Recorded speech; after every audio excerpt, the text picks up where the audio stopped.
Hello बच्चों, अभी तक हम लोगों ने पढ़ा कि महाराणा प्रताप इतना रौद्र युद्ध कर रहे थे कि ऐसा लग रहा था चारों तरफ नरसंहार को देख करके कि जो रणचंडी हैं, जो माँ दुर्गा हैं, काली का अवतार लेकर के खुद ही स्वयं अपने जिह्वा को फैला करके क्या कर रही हैं, देख रही हैं। अब हल्दी घाटी में उसके आगे का पैसेज है, वह हाथी दल पर टूट पड़ा, मानो उस पर पग छूट पड़ा। कट गई बेग से भू, ऐसा शोणित का नाला फूट पड़ा। जो साहस कर बढ़ता उसको केवल कटाक्ष से टोक दिया। जो वीर बना नभ बीच फेंक बरछे पर उसको रोक दिया। इसका संदर्भ उंदर्भ तो आप लोग जानते ही हैं। इसका प्रसंग है कि प्रस्तुत पद्यांश में कवि ने महाराणा प्रताप के शौर्य का बखान किया है और शौर्य का बखान करते हुए विरोधी सेना जो थी, जो मुगलों की सेना थी, उनकी पराजित मनोवृत्ति का वर्णन किया है। हारे हुए मनोवृत्ति का क्या किया है, वर्णन किया है। कवि कहते हैं कि वह हाथी दल पर टूट पड़ा। मेवाड़ के जो राजा महाराणा प्रताप थे, वह मुगल सेना पर इस प्रकार से प्रहार कर रहे थे कि मानो उन पर क्या हो गया हो, वज्र गिर गया हो। महाराणा प्रताप के प्रहार से मुगल सेना के जो हाथियों का समूह था, वह ध्वस्त हो गए और उनके प्रहार में इतनी शक्ति थी, इतनी प्रचंडता थी। उनकी प्रचंडता को देख करके ऐसे लग रहा था कि जैसे धरती फट गई हो और उसमें से रक्त की बहाव भी छूट पड़ा। कह रहे कट गई बेग से भू, ऐसा शोणित का नाला फूट पड़ा। कह रहे हैं कि वह हाथियों के दल पर महाराणा प्रताप इतनी प्रचंडता के साथ क्या किए, इतनी प्रचंडता के साथ क्या किए, प्रहार किए। ऐसा लगा उस समय कट गई वेग से भू, ऐसा लगा कि धरती क्या हो गई, फट गई अचानक से और उसमें से खून की धारा, रक्त की धारा बह निकली।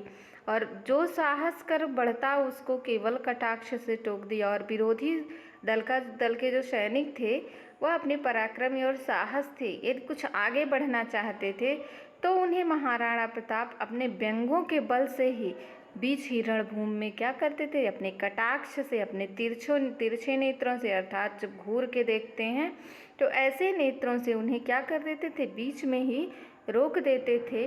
जो वीर बना नभ बीच फेंक बरछे पर उसको रोक दिया। और कह रहे हैं कि जो विपक्षी दल के जो सेना थी, उनके जो सैनिक बहादुरी दिखाते हुए आगे बढ़ रहे थे, उन्हें महाराणा प्रताप भाले के प्रहार से बीच में ही रणभूमि में क्या कर देते थे, रोक देते थे।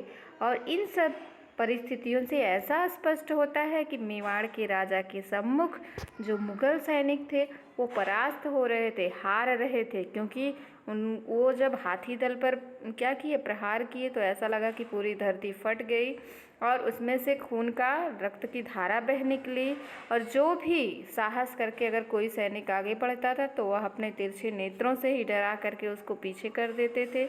अगर कोई वीर बहुत बहादुरी दिखाते हुए आगे बढ़ता था तो महाराणा प्रताप के आकाश में ही नभ बीच फेंक उसको क्या कर देते, अपने भाले के प्रहार से भाले को फेंक करके उसे रणभूमि में क्या कर देते थे, रोक देते थे। अर्थात मुगल सेना उनसे क्या हो रही थी, हार रही थी। भाषा इसकी है खड़ी बोली, गुण ओज है, रस वीर है, छंद मुक्त है, अलंकार मानो उस पर पग छूट पड़ा। इसमें है मानो जो शब्द है, आप जानते हैं उत्प्रेक्षा अलंकार में मनु मानो जन जानो, तो मानो जो शब्द है वह वहाँ पर क्या है, उत्प्रेक्षा अलंकार है।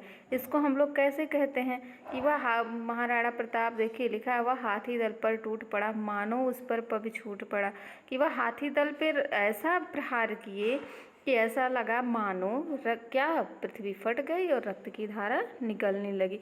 तो यहाँ जो हम मानो कह रहे हैं वह मानो क्या है, उत्प्रेक्षा अलंकार है। धन्यवाद बच्चों। अब अगला पैसेज अगले वीडियो में।